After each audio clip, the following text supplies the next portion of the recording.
Good morning. In this lecture, we will discuss how to determine the time domain parameters. So, what are the defined time domain parameters? Already we have discussed in the previous lectures. Now, see, for any second order system is taken and step input is applied. That means we want to get the step response. Step response means this is your input signal. Now when you will apply step signal, you will get the step response output is, that means step response is like this. So from this curve already we have obtained this curve, that is the second order response curve. From there you can get, this is your TR, that is the rise time, and you see this is the maximum value of the peak occurs at a time, that is TP, and you see this part is taken as settling time TS. This is peak time, this is rise time, and from this to this is your percentage, that is peak overshoot, and that is the first overshoot, and this is your second overshoot. You see there are overshoot means, already we have discussed this part. This is your desired value, this is 1, and above this desired value you get the overshoot, and under this desired value you get the undershoot. So this is your first overshoot, so again this will come here, this will your second overshoot, and so on. So this will be your first undershoot, this is your undershoot, and this is your settling time. That means it enters into the settling band or into the steady state region. So once you get this, so from the relationship, you know Ct is equal to 1 minus e to the power minus j omega n t by root over 1 minus j square sine of omega n root over 1 minus j square t plus theta, where cos theta is equal to xi, right? So once you get this, see TR is the time when this output curve reaches first time the input value. So you get TR is equal to phi minus theta by omega n root over 1 minus j square, where omega n into root over 1 minus j square is known as omega d, that is the damped natural frequency of oscillations, and Tp is given by n into pi by omega n root over 1 minus j square. So what is the value of n? If n is equal to 1, that means your first overshoot. N is equal to 2 means this part, this is your first undershoot. N is equal to 3, second overshoot, and so on, right? And percentage MP, that is your e to the power minus pi j by root over 1 minus j square into 100%. So these are the values, and this settling time TS means now in order to get the settling time you need to consider the band, right? Previous day when we were discussing, in the case of second order system, normally you get the steady state output, steady state error is equal to 0. See, for example, if this is your oscillation in band, so we have already taken these as either 2% band or 5% band, that is known as your tolerance band.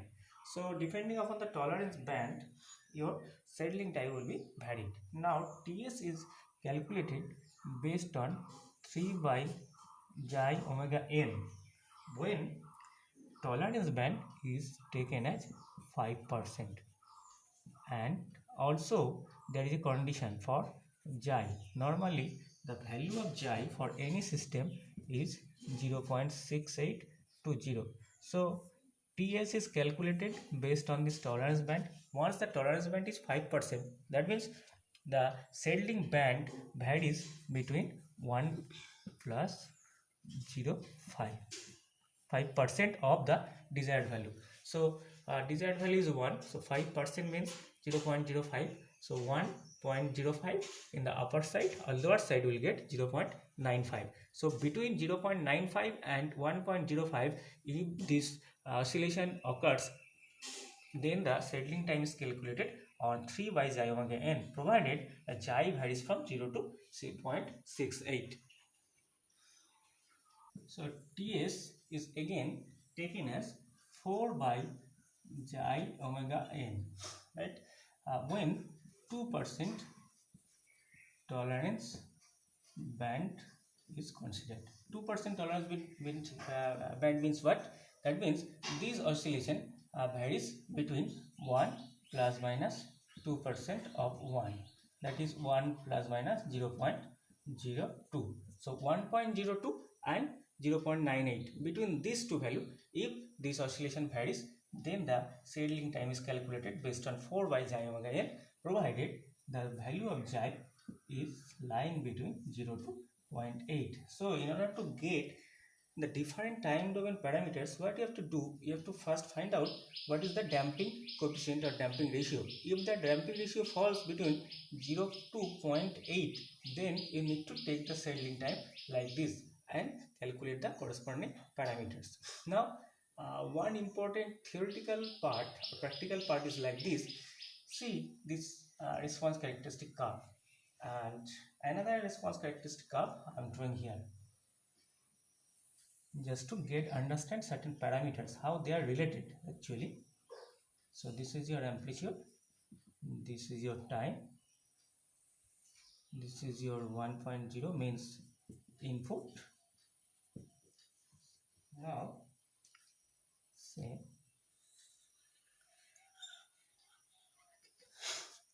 what is this? This is also the output curve, and corresponding to that you can get the different parameters. So you get the different parameters. 0, this is your TR, this is your TP, this is your TS, and this is your peak overshoot, right? We are always interested to find out the fast overshoot, so we will take the maximum peak of the oscillations. Now see these two figures here, this is also step response, this is also step response. So we get all these parameters from these two graphs, TR, TP and TS. So what is the difference? Say in this case TR is larger, maybe you can write is TR1, TP1, TS1. So if you compare these two graphs, what will you get? TR1. So TR1 is greater than TR. That means rise time for this time of system is greater. So it takes more time to reach the state, that means your desired value, right? But in this case TR is less. So when this TR1 is greater, you see the flattening of the curve. That means this maximum peak is less. So maximum peak is less, that means percentage peak overshoot for the second case, this is your percentage peak overshoot is less than percentage peak overshoot of the first case. So here percentage peak overshoot is denoted by percentage MP, that is from this place to this place, and at this is a third one. So you see when the rise time is less for any system, your oscillation is more, right? When the rise time is greater, that means large, so you get the less oscillation. That means if the overshoot is less, that means there will be the less oscillations. So this is the actually background how you can design a system such that in certain case you may have the percentage peak overshoot required is less. So in that case rise time must be greater, and corresponding to that when you will we will solve certain problem, you see how this rise time, peak time and settling time and peak overshoot are related, and if one is varied, so others are varied like this. Somewhere you need to have the better performance in the transient region. Better performance in the transient region means this is your transient section, already you have discussed, and this part after this TS, this is your steady state region. So once you are interested to get a system stable earlier, so what you have to get? You have to get less value of TS, right? TS is less if the value of TS is decreased, what happens? You will get the desired value faster. That means steady state is reached faster. So some kind of system is required where the steady state parameters are more important. So you have to keep in mind, or you have to give the priority for this settling time. Sometimes it is better for design to get these transient parameters. So in order to get the better transient parameters, this TR, TP and percentage peak overshoot, these are to be adjusted according to your system. Right, now I'm going to discuss a problem and how can you get these parameters. So we are taking a problem, that means closed loop transfer function of a system Cs by Rs is given, right? Divided, that is 25 by say S square plus 6s plus 25. Now you have to find out the different parameters like rise time, peak time, percentage peak overshoot, settling time. These are the parameters we need to find out, right? So whenever we need to find out these parameters, always you have to consider R is equal to 1 by S, that is your step signal. So consider step signal is taken and you just compare this transfer function Cs by Rs with your standard second order transfer function. This is your standard second order transfer function. So if you compare this with this, what will you get? Directly you see omega n square is equal to 25. That means omega n is equal to 5 radian per second. So natural frequency oscillation you get, and compare 2 xi omega n is equal to 6, you get it. So putting the value of omega n, you get xi is equal to 6 by 2 into 5, that is 6 by 10, 0.6. So you get the damping ratio 0.6. Once you get the damping ratio 0.6, you see that is less than 1. So this system is under damped system. So you get the idea about the damping of the system. Once the damping ratio 0.6, that means that falls into the category of your say this. So you need to take the actually when this value of xi is in this region, so tolerance band is taken at 5%. So tolerance band is 5%. Once the tolerance band is 5%, you get the settling time, that is your equal to 3y xi omega n second, right? So that is equal to 3y 0.6 into 5. So you get 3 by 3, that is 1 second. So you get the settling time equal to 1 second, right? Now you have to find out this. So till this discussion, after this discussion, what you have found out that once you get the damping of the system under damp, so now when this value is less than 1, then also there are two categories. One is xi is less than 0.68, another is xi is less than 0.8. So if this xi is 0.6, that falls in the category of 0 xi and 0.68 within this limit. That means this is a tolerant band of 5%. Once the tolerance band is 5%, you need to take the settling time Ts equal to this. So you get 1 second. Now what about the value of rise time? So you see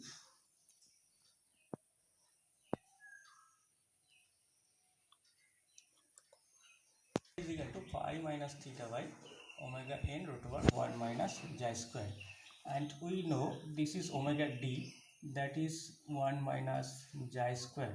So if you put the value of this, this is your omega n was actually 5 root over 1 minus 0.6 square. So that means 5.6.36 0.8, so 4 radian per second. So this is your damped natural frequency of oscillations. And what is the value of theta? Theta is equal to cos inverse of xi, that is cos inverse of 0.6, and this will give you the value in degree. When you will calculate this, you will get that is equal to 53.13 degree. that is equal to pi by 180 into 53.13. So this gives you the value of theta equal to say 0.92. Now this TR equal to, that means this value whatever you will get theta, that is in degree. So as this is pi minus theta and total is in second, so you have to convert this angle into radian, just pi by 180 into this. So you get, this is your 3.14 minus 0.92 divided by 4. So ultimately what you will get, that is equal to 0.555 second. So this is your rise time from the given formula. And next part is TP.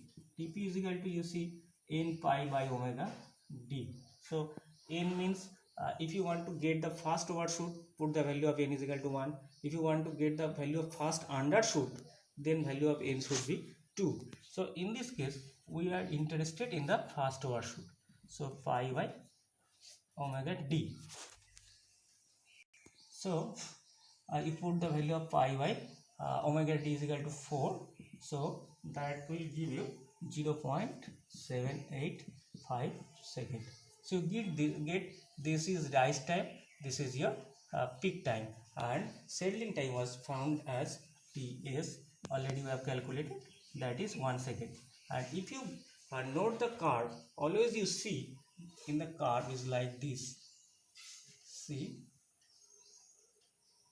this is your Ts, this is your Tp, and this is your Tr. That means the value of Tr is less, that is least of these three values. So 0.555, next Tp is equal to 0.785 after certain time, next Ts is equal to 1 second, right? So you get Tr, Tp and Ts. Now I am going to find out the value of percentage peak overshoot. Percentage peak overshoot equal to e to the power minus pi xi by root over 1 minus xi square into 100%. So if you put the value of xi and pi, you get this is e to the power minus pi into 0.6 divided by 1 minus 0.36 into 100%. That will give you 0.094 into 100%. That is 9.4%.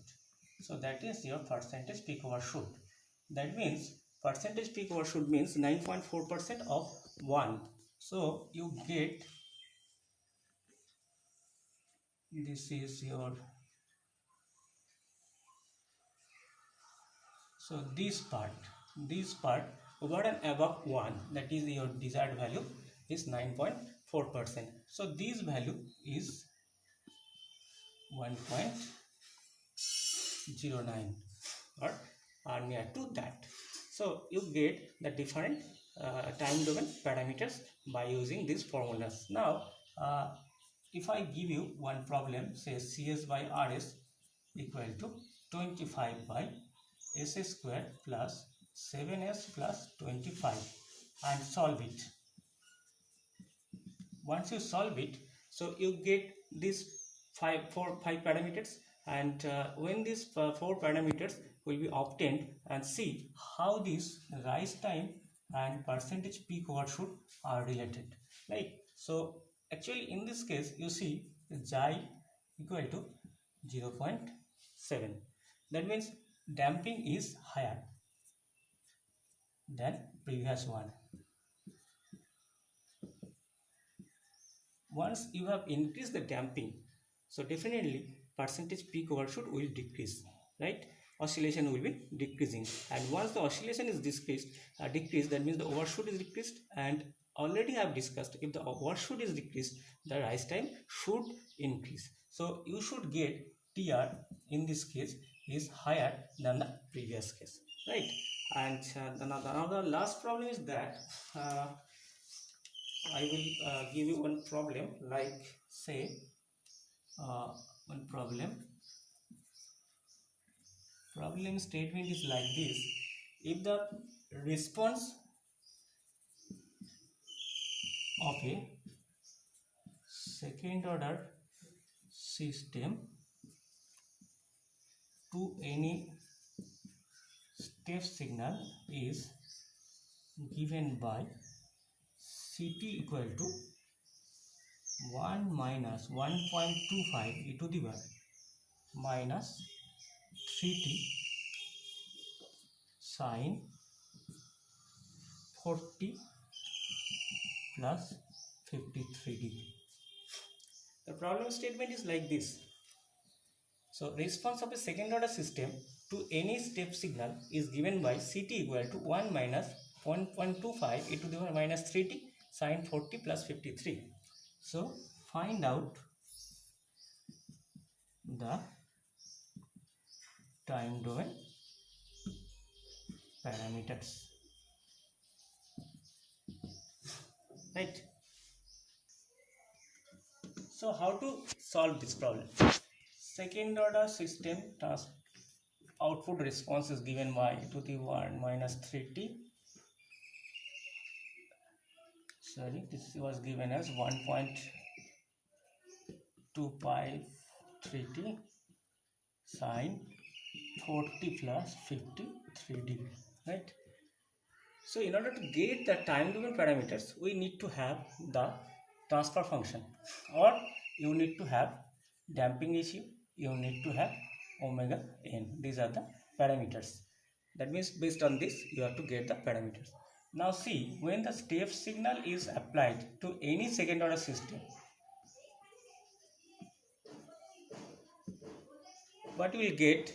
You get Ct equal to 1 minus e to the power minus xi omega n t by root over 1 minus xi square sine omega n root over 1 minus square t plus theta. This is the standard form already we have obtained. Now if you compare these two, you get the parameters like this. What are the parameters you can get? This is 1 by, say, 1 by root over 1 minus xi square is equal to 1.25.